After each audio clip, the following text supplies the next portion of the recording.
کاش میں نے اپنی اس زندگی کے لیے کچھ آگے بھیجا ہوتا تو اس دن نہ کوئی اللہ کے عذاب کی طرح کا عذاب دے گا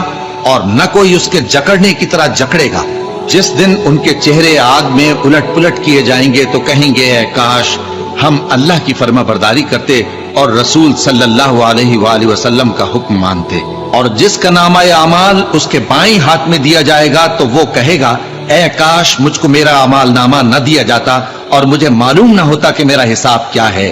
اے کاش موت میرا کام تمام کر چکی ہوتی، آج میرا مال میرے کچھ بھی کام نہ آیا، مجھ سے میرا اقتدار جاتا رہا۔ حکم ہوگا کہ اسے پکڑ لو، اب اسے طوق پہنا دو، پھر دوزخ کی آگ میں اسے جھونک دو، پھر زنجیر سے جس کی لمبائی 70 گز ہے جکڑ دو۔ اور ان سے دنیا کی زندگی کی مثال بھی بیان کر دو کہ وہ ایسی ہے جیسے پانی جسے ہم نے آسمان سے برسایا تو اس کے ساتھ زمین کی پیداوار مل کر نکلی،